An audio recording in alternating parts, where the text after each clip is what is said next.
Welcome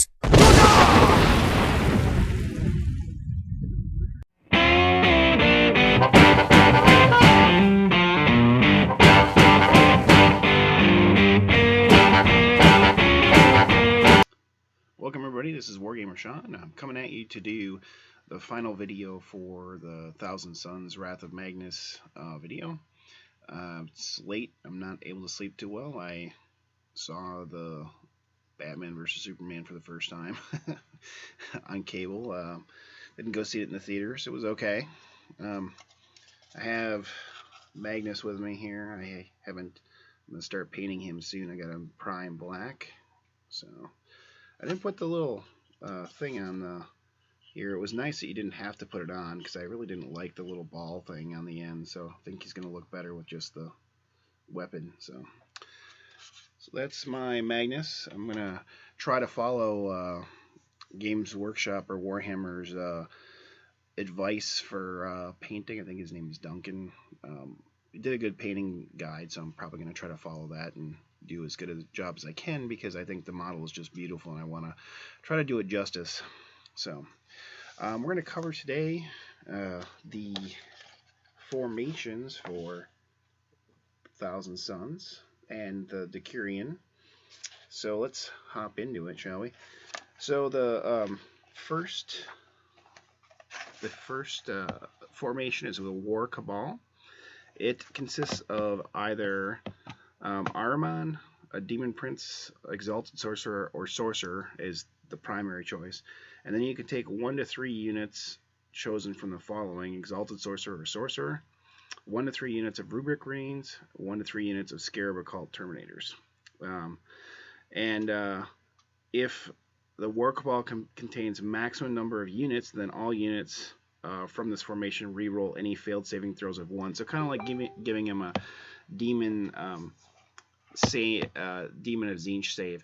I don't see people doing that too much because, I mean, taking 3 units of sorcerers or exalted sorcerers isn't a bad thing, but 1 to 3 units, so 3 units of Rubric Marines and 3 units of Terminators, pretty costly, especially if you're going to run other things. If you're going to form kind of like the Decurion kind of detachment. So I don't know how often you're going to actually utilize that. The other one is if the Psyker from a War Cabal successfully manifests a psychic power, the Psyker and any War Cabal unit he is part of has joined can reroll failed to hit rolls of 1 until the start of your next psychic phase. Well, that's not bad. That's not bad. The War Coven is one of the following: a Demon Prince, Exalted Sorcerer, or Sorcerer, and then 3 to 9 units chosen from the following: Exalted Sorcerer or Sorcerer. So, Favorite of Tzeentch, if you take the maximum number, you get to reroll saving throws of 1. Prospering Cult, before generating powers for models from the War Coven, you can choose a single cult of Ancient Prospero, and then all units from this formation then count as having belonged to that cult, and harness warp charges on the result of 3+ when attempting to manifest a psychic power from their cult's associated discipline. So it's really cool because they kind of took some of the fluff from 30k and brought it forward, which is really cool. Cult Pavoni is Biomancy. Corvidae, which is what Ahriman was part of, is Divination. Pyrae is Pyromancy. Raptora is Telekinesis, and Athenians are Telepathy. I think that's kind of cool. They're kind of bringing some of the fluff back. Kind of exciting for me, at least. The next one is the Zangor War Herd, and that one is 1 Sorcerer or Exalted Sorcerer, 3 units of Zangors, and then 0 to 6 units of the following: Zangors or Chaos Spawn. They have Fleet, which is nice, so the Zangors and the Exalted Sorcerer or Sorcerer get Fleet, which is nice. Avarice Vigor, Zangor units from this formation can run and charge in the same turn. In addition, if the Zangor unit rolls a 9 or more for the charge, add +1 strength and initiative in the ensuing subphase. So 9 is a magic number for Tzeentch. That's why they did that, so kind of fluffy. Kind of cool too. They're strength 3 and toughness 4, which is nice, so they're better than a cultist, but adding 1 strength and initiative is good.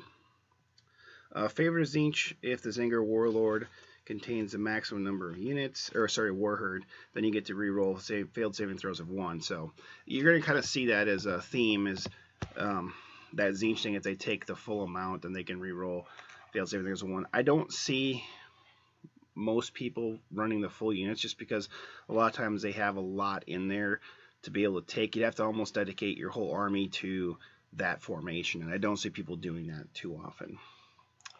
The next one is the Segment Conclave, which is one of the following: Magnus a Red, Ahriman, a Demon Prince, Exalted Sorcerer, a Sorcerer, and then 3 to 9 units of Scarab Occult Terminators. Which, you know, I'm really glad they brought the Scarab Occult Terminators back. I wish I could add more than just Power Swords, but it is what it is. Their special rules: they cause fear. Favorite of Zinch is the same thing. They can reroll saving throws, failed saving throws of 1 if they have a full, like, maximum number of units. Once again, I don't see that happening, because 9 units of Scarab Occult Terminators is pretty pricey, point-wise. Sorcerer's Sigil Wards. Units from a Segment Conclave have +1 toughness so long as they're within 6 inches of at least 2 other units from the formation.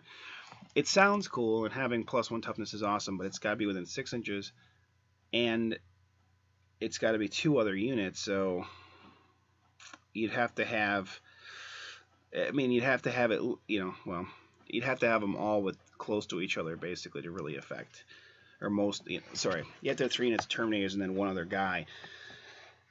So 2 Terminator units and that other guy have to be close enough to get that within 6 inches. It kind of limits your range and ability to kind of move around the board and control the board. Once again, I don't see this as being that useful. Some people might disagree with me. I know some people talk like, oh, you can make Magnus toughness 8, and even GW kind of states that in their book, as oh, you can make him toughness 8 by this conclave, but you got to keep him within 6 inches of Terminators. They move 6 inches. He moves 12 to 24 if he's flying, and 12 if he's not. Now I know if you see, then yeah, you can't. You could potentially put an Exalted Sorcerer with there's a piece of war gear that allows things that he joins to be treated as jump units. So you could potentially have jump Terminators, which would be fast and moving. We'll kind of come to that, but still, that's only 1 unit plus Magnus, and so there's still not that second unit to increase the toughness. So I just don't see this being that useful. Ahriman's Exiles is Ahriman and 3 to 9 sorcerers. Same thing with the saving throws. You have to have the full amount of maximum number of models, which once again I don't see that happening. The Cabal of Rubric, Ahriman and the models with his formation within 18 inches of him harness warp charges on 3+ when attempting to manifest psychic powers. Now this is a good one, because I could see utilizing this, because Ahriman manifesting on 3s is really nice, and everybody else, if they're within 18 inches of him. Now it's possible, because how you could kit him out is, it'd be expensive, but you could put Ahriman on a disc, and you could actually form a unit of Exalted Sorcerers all on discs with Ahriman, and they can fly all around, and they're basically all doing warp charges on 3+. Or you could spread them out a little bit, but it would be potentially easy to keep them close if they're on discs, and you had, if another unit, if one of these sorcerers was with another unit and they had the ability to kind of jump each turn, they could kind of stay with Ahriman. So I think that one's potentially very useful. The next one is the Rihati War Sect. It's Magnus a Red, and then 3 to 9 units of the following: Demon Princes or Exalted Sorcerers. Now,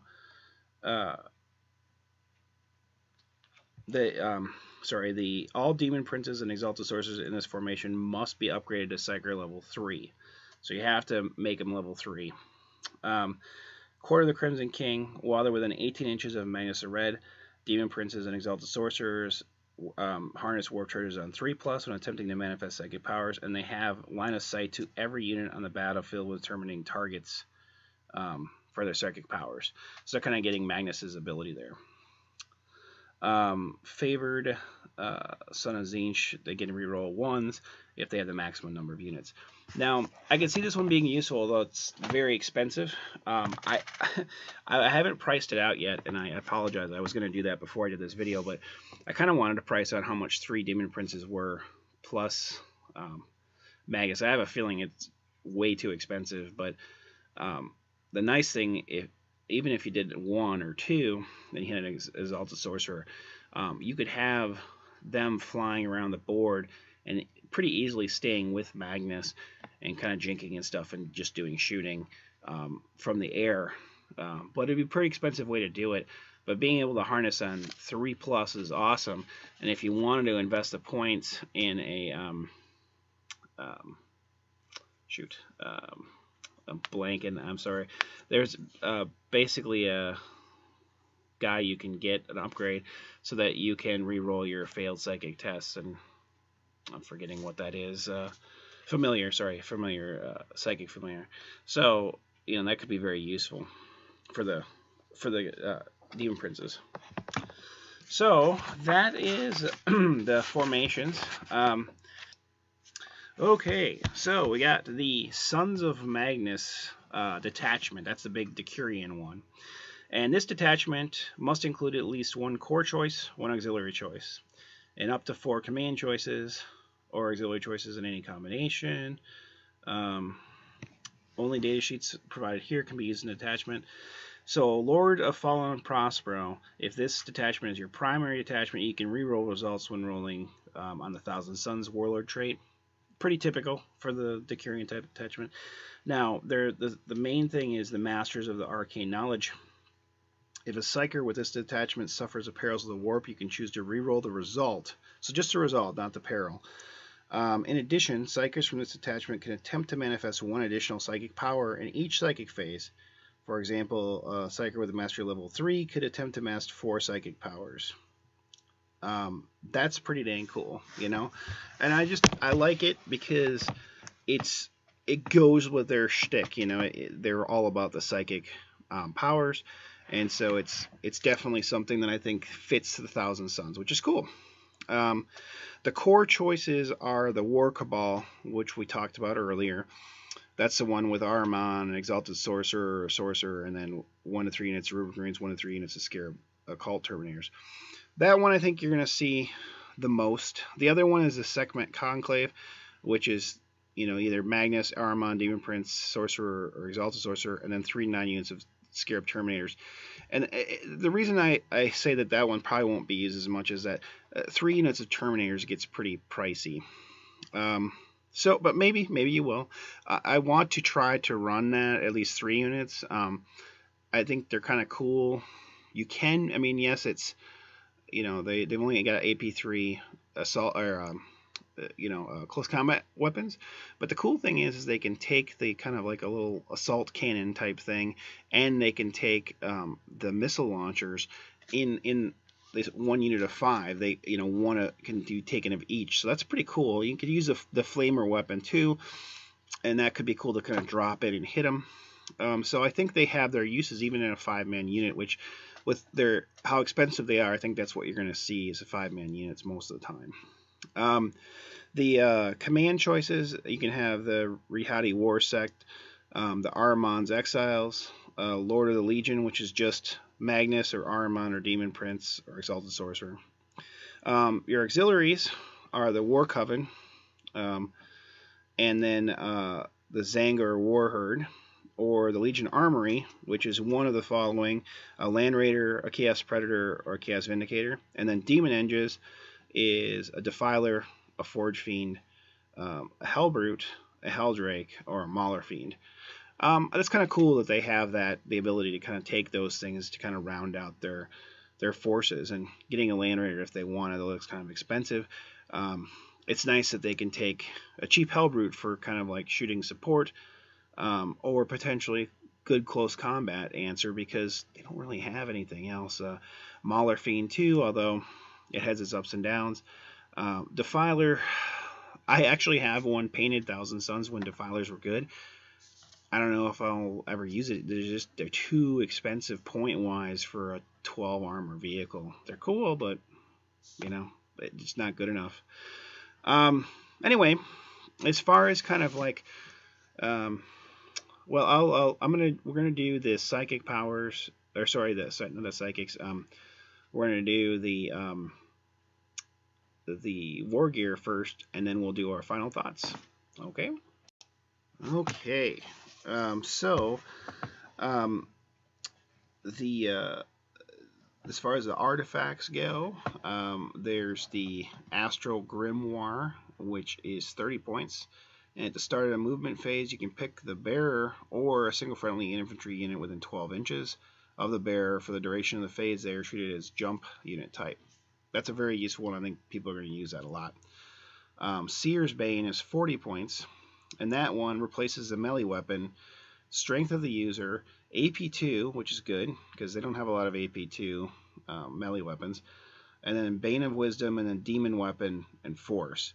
Bane of Wisdom, against non-vehicle units, the strength value of Seer's Bane is equal to the bearer's leadership characteristics, and all to wound rolls are made against the target's leadership characteristic instead of their toughness. However, use the target's toughness values as normal for determining whether or not the Seer's Bane inflicts instant death. So your guys are going to be leadership 10 that can take this, or 9. Basically, they're going to most of the time inflict instant death because most of your guys are going to be toughness 4 or even 5, but if they're leadership 10, it's still going to double them out. So that's pretty useful. Now, that being said, depending on who you're fighting against, if you're not in a challenge, a lot of stuff like Space Marines are 8, or Eldar 8 or 9. Some guys are 10. So sometimes you're only wounding on 3s or 4s. So it may not be that easy, but it's probably going to inflict instant death, which is nice. And it's AP2 and it swings an initiative. It is a force weapon too, so you can charge it for instant death. Although honestly, I don't know if you really need to, unless you may want to, if depending on the unit you're with, there's a way to increase your invulnerable save by 1 if you cast a blessing on yourself. So that may be worth it. It's a demon weapon, so as long as you don't roll a 1, you get that many extra attacks, which is nice too. So I think you're going to see a lot of people taking that. Although it depends on how you want to build your army. Thousand Sons really aren't built to be close combat. They're meant to be kind of more shooty and psychic. So, I wouldn't blame people for not taking it either. But it's a nice option in case you do get locked in close combat, or if you want to, whether you're like your Terminator or something. Helm of the Third Eye is 20 points. The wearer in a unit he joins can fire Overwatch, even if they have slow and purposeful special rule. Units that don't have slow and purposeful can fire Overwatch or Ballistic Skill 2 instead. Now, I see this one pretty useful because it's a nice way to allow your Rubric Marines to, fire Overwatch. And it's nice because if you want to have a Rubric Marine squad that had some flamers in it, be a nice way to kind of be in, I don't really want to charge these guys with a bunch of flamers, So it's a good, potentially even backfield kind of guarding thing, maybe in a Rhino or something or come on, later game. There are different ways to play it, but I think the Helm of the Third Eye is going to be useful, especially with the Rubric Marines. Staff of Arcane Compulsion is 10 points. It replaces the bearer's melee weapon. It's +2 strength like all staves. AP4 like all staves. Melee concussive, force, and then repelling sweep. The enemy units attempting to charge the bearer of this unit subtract 2 from their charge roll. So this one, it's only 10 points.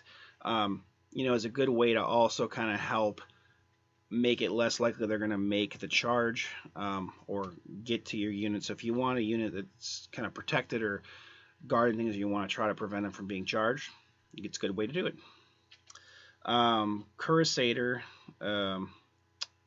is 20 points, and it replaces the bearer's ranged weapon. It's a range 12 inches, strength 4, AP3, pistol, blast, soul blaze. Kind of neat. I don't know. It's blast, which is cool. I don't know. I mean, it's 20 points. It's not that expensive. I don't know if like I'm gonna take it that often. I don't know how many times you're gonna really see it, but it's neat. You know, there's nothing on here with the Thousand Suns that are really crappy, really, and they're just kind of nice because a lot of times you get some duds with the chaos artifacts that you're like, I'm never gonna use that.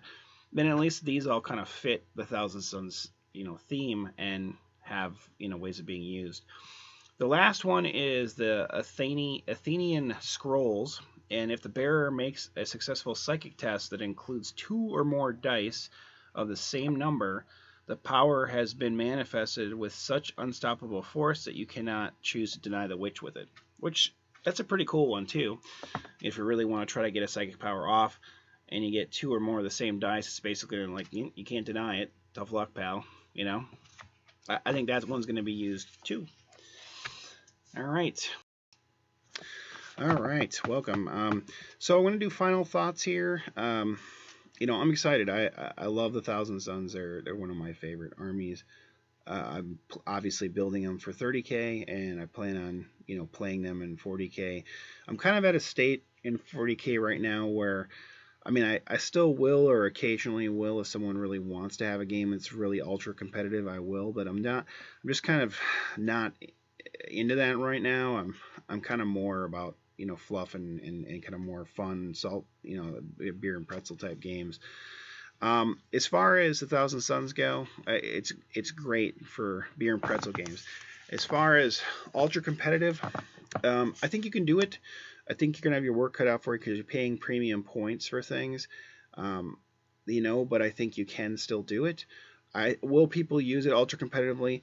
But potentially they may. I think they're going to mix. If they're going to do it, they're going to do potentially demons, or mix other Chaos Space Marines, detachments or formations with Thousand Suns. As far as Thousand Suns as a pure being ultra competitive, I just don't see that. Potentially, it's a very new codex, but in my thoughts, I'm looking at it, they didn't change the points at all, unfortunately, so they're very expensive units. Remember that even though with the detachment you can get a 3++ save on your rubric Marines, they still die to just mass DACA, because you're going to fail enough 3-up saves that you're going to lose guys, and every time you lose a guy, that's 23 points that you lost versus 13 point Space Marine. And if you invest in the Flamers, that's 30 points, because it's 7 points for those Flamers. I don't know why they charged. I wish they would have just done like 5 points for them, because it just seems really expensive for that. But it is what it is.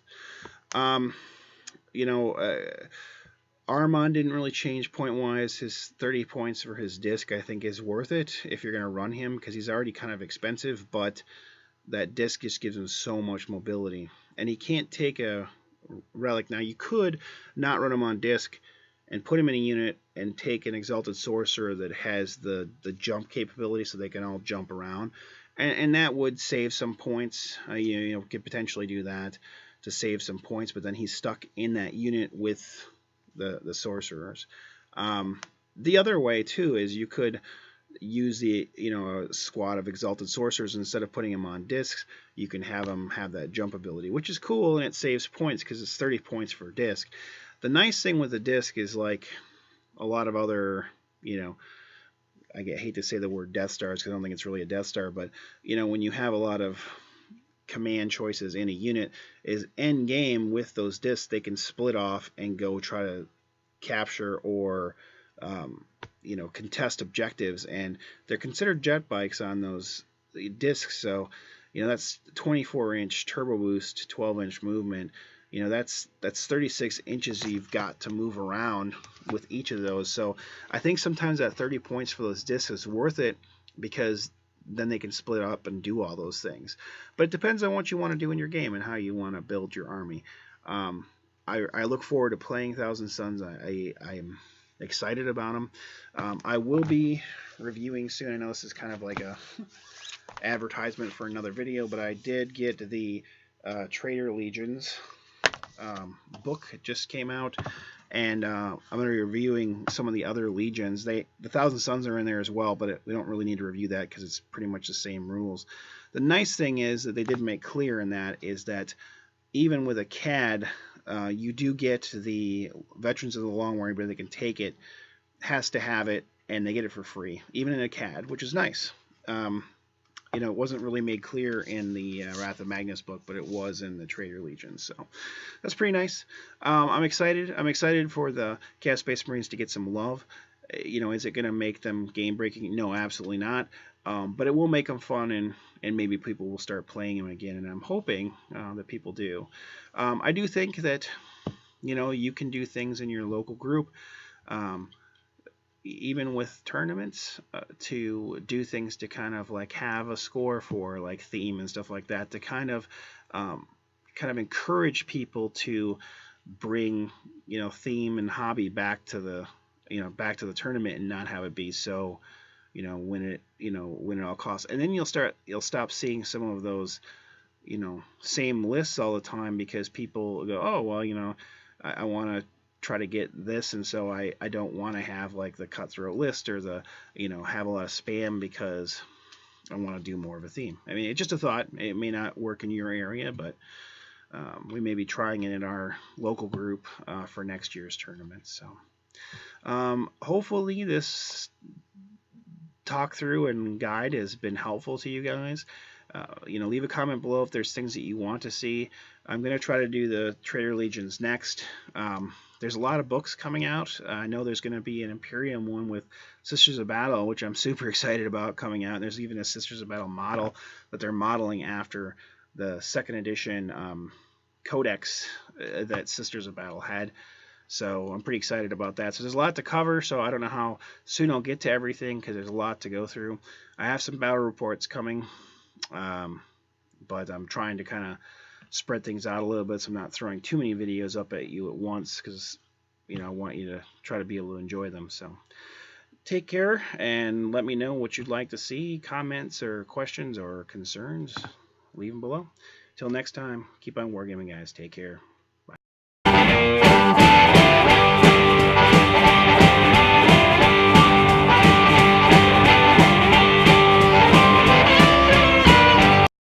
Goodbye, you sexy motherfucker.